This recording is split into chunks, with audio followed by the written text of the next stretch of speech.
तो देखिए ये जो मैंने BW की सीरीज चला रखी है, इसमें मैंने 38 लेक्चर पहले पढ़ा चुका हूँ। ठीक, आज का जो लेक्चर है वो 39 है, और जो लास्ट लेक्चर था 38 वाला, उसमें मैंने सेल या बैटरी की एफिशिएंसी के बारे में बताया था। ओके, आप उसको देख लेना, सेल की एफिशिएंसी क्या होती है या फिर कैपेसिटी क्या होती है, उससे पिछले वाला लेक्चर था। ओके, आज मैं आपको बैटरी चैप्टर का एक मोस्ट इम्पोर्टेंट न्यूमेरिकल कराने वाला हूँ। आपको उसको समझना है, ठीक है। एक ही न्यूमेरिकल है इसके अंदर और आपको अच्छी तरीके से समझना है। मैं उस न्यूमेरिकल को लिख देता हूँ।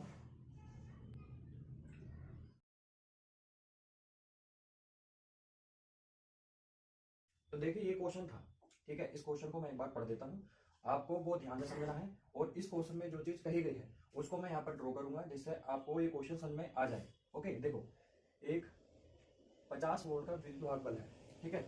विद्युत वाहक बल क्या होता है मैं उसको बता दूं एक बार। देखो, जैसे ये है,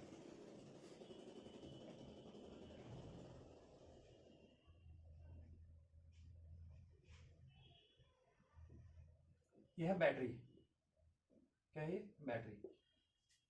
इसमें क्या होगा कि बैटरी से जो प्राप्त होने वाली वोल्टेज होगी, जो उसके इंटरनल वोल्टेज क्या होती है, बिल्डअप होती है, ठीक है, उसे हम कहते हैं ईएमएफ।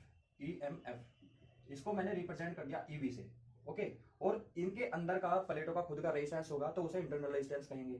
तो इन सब का अलग अलग होगा, हर एक प्लेट का अलग अलग होगा। तो मैंने क्या कह दिया कि एक ही रेजिस्टेंस, क्योंकि सीरीज में आ जाएगा तो सीरीज में मैंने रेजिस्टेंस को लिख दिया। आप देखो क्या कहा है, विद्युत वाहक बल कितना है, ये है 50 वोल्ट। ओके, और ये 2 ओम का आंतरिक प्रतिरोध है इसका। तो देखो ये टोटल क्या है, 2 ओम हो गया। ओके, अब कह रहा है कि 100 वोल्ट की डीसी सप्लाई से इस वाली बैटरी को चार्ज करना है, ठीक है। चार्ज करना है तो यहां पर सप्लाई देनी पड़ेगी, ठीक। तो क्या होगा, यहां सप्लाई देनी पड़ेगी। देखो इधर क्या कर दिया मैंने, इसको जोड़ दिया इस प्रकार से, इसको सप्लाई से चार्ज करना पड़ेगा। इसका मतलब ये है यहाँ पर हमें सप्लाई वोल्टेज लगानी पड़ेगी। तो ये कितनी है, 100 वोल्टेज है। ये कौन सी सप्लाई है, ये डीसी सप्लाई है। ओके, अब देखो जब हम इसे 100 वोल्ट से जोड़ेंगे या इसको चार्ज करेंगे, तो कह रहा है कि श्रेणी में एक प्रतिरोध का मान ज्ञात करिए, ठीक है। प्रतिरोध का मान ज्ञात करिए जो कि इसकी करंट को लिमिट कर सकेगा। देखो श्रेणी में यहाँ पर एक बाह्य प्रतिरोध लगाना पड़ेगा और इसका हमें मान भी ज्ञात करना पड़ेगा। मैंने इसको कह दिया कि ये आर है। ओके, अभी फिलहाल इतना देखिए, क्या पहला क्वेश्चन जो कहा है कि प्रतिरोध का मान ज्ञात करिए, देखो पहला है रेजिस्टेंस का मान ज्ञात करना। ओके, दूसरा पूरा पढ़ देते हैं एक बार। प्रतिरोध का मान ज्ञात करना है, एक चीज पता चल गई आपको, यदि बैटरी का आवेशन दर कितना, 2 एम्पियर हो। इसका मतलब यह है कि रेजिस्टेंस लगाने पर कितने एम्पियर ये ले रहा है सर्किट, ये 2 एम्पियर ले रहा है। इसका मतलब मैंने इसको रिप्रेजेंट कर दिया आई से। आई का मान कितना है, 2 एम्पियर, एएमपी। ओके, 2 एम्पियर है।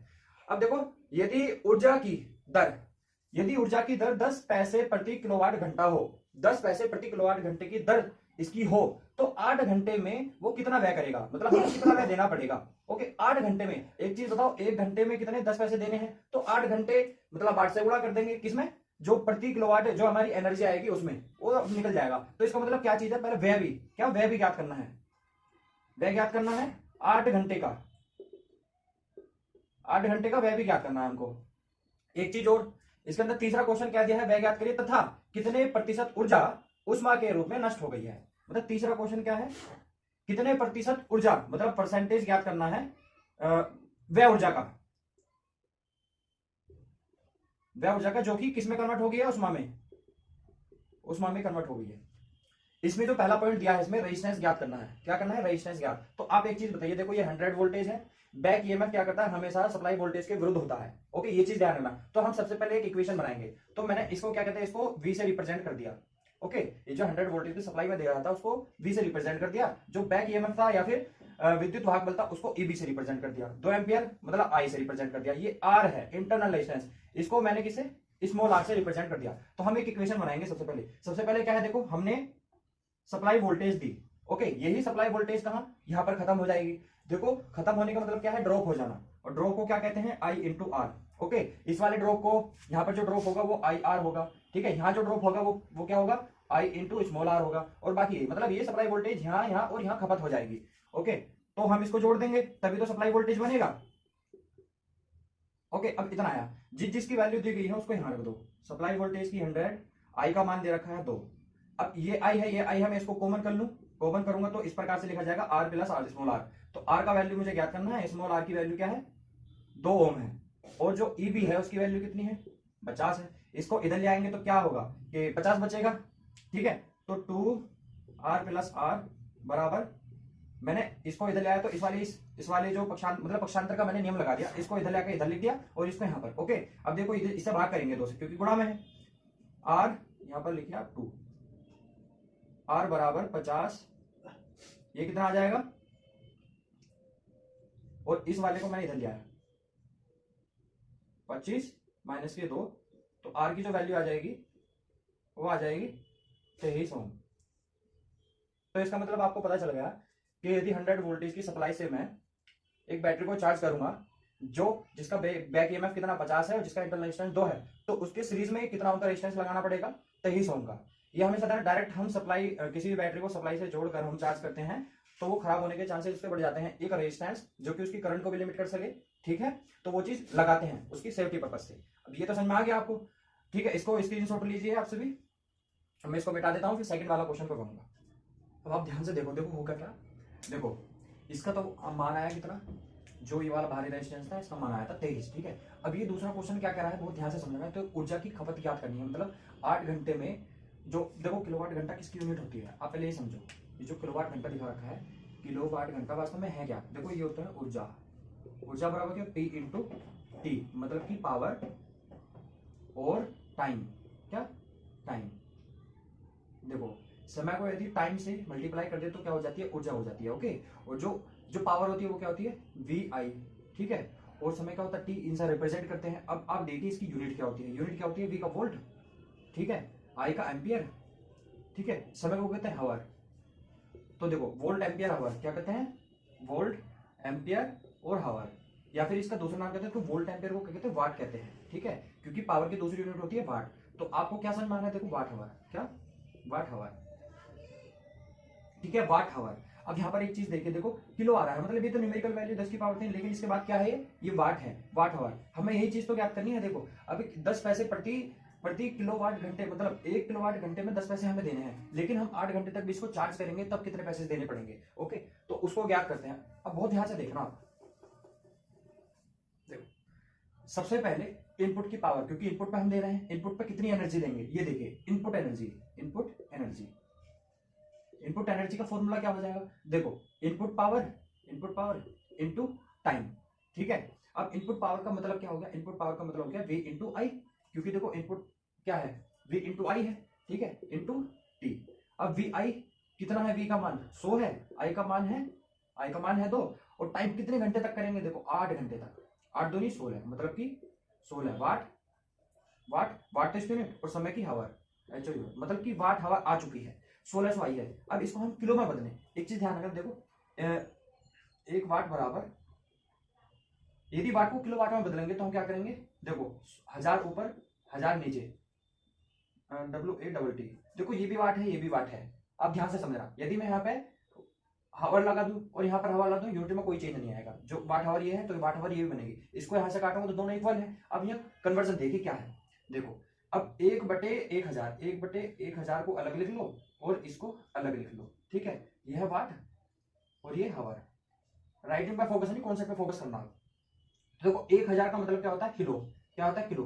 तो इसको जब यहाँ पे इसके अंदर ले जाओगे तो क्या हो जाएगा, ये तो 1000 हो गया, और इसमें किलो वाट हावर, तो ये बन गया नहीं बन गया, देखो वाट हावर, किलो वाट हावर, ये किलो वाट हावर, इस प्रकार से किलो वाट हावर बन गया। आपको एक समझ में आएगा, तो एक वाट को यदि आप किलो वाट हावर में चेंज करोगे तो आप क्या करोगे, देखो 1000 से क्या करना पड़ेगा, भाग करना पड़ेगा।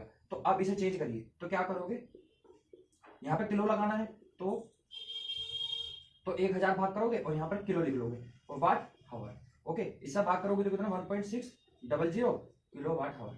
तो ये क्या आया है, ये हमारी 8 घंटे की इनपुट एनर्जी आई है, जो इसको देने पर या फिर इसको चार्ज करने पर हमारी लग रही है। अब ये कह रहा है कि 1 किलोवाट में 10 पैसे हम खर्च कर रहे हैं। अब कितने पैसे, देखो 8 घंटे में कितने पैसे हम इसको देंगे। अब एक चीज बताओ, देखो 1 किलोवाट हावर में हम दे रहे हैं कितने, 10 पैसे, ठीक है, कॉन्सेप्ट को समझना, ठीक है। कितनी खर्च हुई है, 1.6। देखो पॉइंट के बाद की संख्या 2 जीरो है, ये होना हो कोई दिक्कत नहीं है। पॉइंट के बाद जीरो की यदि कोई संख्या है तो काउंट होगी, यदि पॉइंट के बाद यदि जीरो में 1000 भी लगा दो तो उसकी कोई वैल्यू नहीं है। लेकिन हाँ, यदि मैं इस प्रकार से इसको लिख दूं तब ये वाली काउंट होगी, ठीक है, पर ये तो नहीं है। वैल्यू कितनी आई है, value 0.6, 1.6 kilowatt hour, kilowatt hour, ठीक है। अब देखो 1.6 किलोवाट हावर, 1 किलोवाट में हम 10 पैसे दे रहे हैं, तो आप बताइए 1.6 किलोवाट हावर में कितने पैसे देंगे। या फिर ऐसे कह लो कि एक में 1.6 से गुणा कर दी, तो इसी प्रकार 10 में कितने से गुणा कर देंगे 1.6 से, तो पैसे कितना आएंगे बताओ, कितना आएंगे 16 पैसे।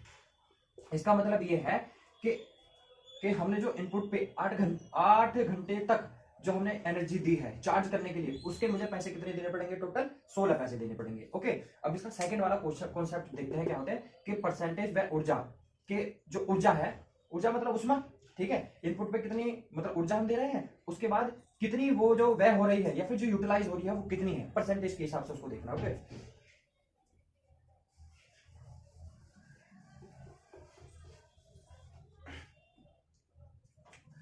अब देखिए तीसरा कॉन्सेप्ट देखिए आप क्या कहना चाह रहा है। देखो परसेंटेज क्या करना है, पहले तो आप परसेंटेज बताइए, परसेंटेज क्या होता है, देखो आउटपुट बटे इनपुट, इनपुट इंटू 100। यदि किसी भी क्वांटिटी को हमें परसेंटेज में बदलना है तो उसकी आउटपुट क्वांटिटी पता होनी चाहिए, और इनपुट और इनटू में क्या करते हैं 100, तो परसेंटेज में वैल्यू आ जाएगी, तो प्रतिशत ही बताना है, ठीक है। ऊर्जा बताना है, तो इनपुट पे ऊर्जा कितनी होगी, इनपुट पे ऊर्जा कितनी होगी बताओ, इनपुट पे ऊर्जा W1 बराबर P1 इंटू टी, यही है, यही तो ऊर्जा है। तो P1 की वैल्यू कितनी है बताओ, ये 100 इंटू 2 इंटू 8।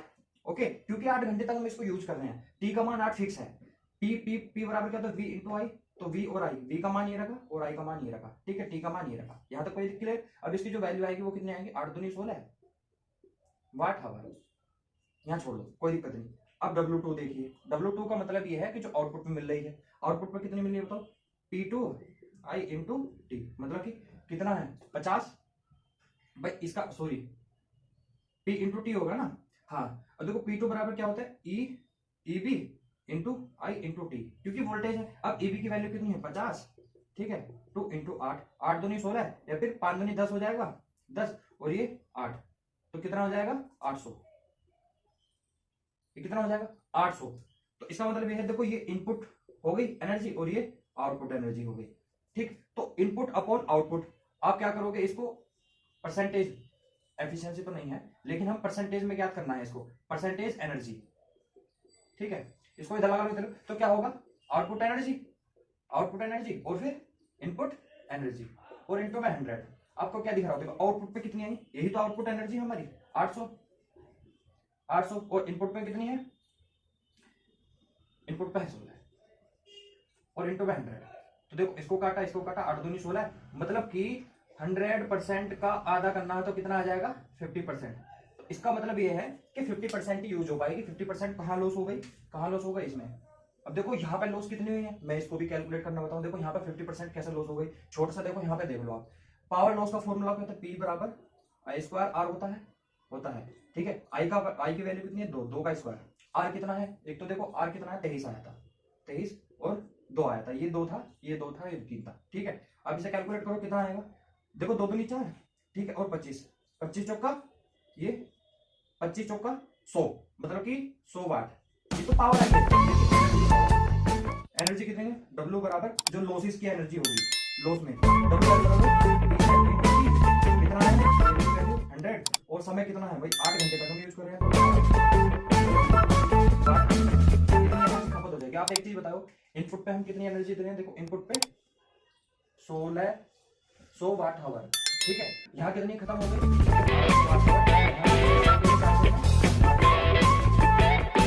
वाली बात है, समझ गए ना। देखो 1600 खत्म हो गई तो 1600 या 1600, मतलब इनपुट पे 100% दे रहे तो आधी यहाँ आधी है, इसका मतलब आधी तो बचेगी, तो इसकी जो यूटिलाइजेशन एनर्जी होगी वो कितनी ही बचेगी, कितनी बचेगी 50% ही तो बचेगी। इसी प्रकार से ये बहुत इंपॉर्टेंट न्यूमेरिकल है, पॉलिटेक्निक के लिए हो या फिर उधर जो ITI वाले में उनके लिए भी, क्योंकि कॉन्सेप्ट मैन है इस वाले में।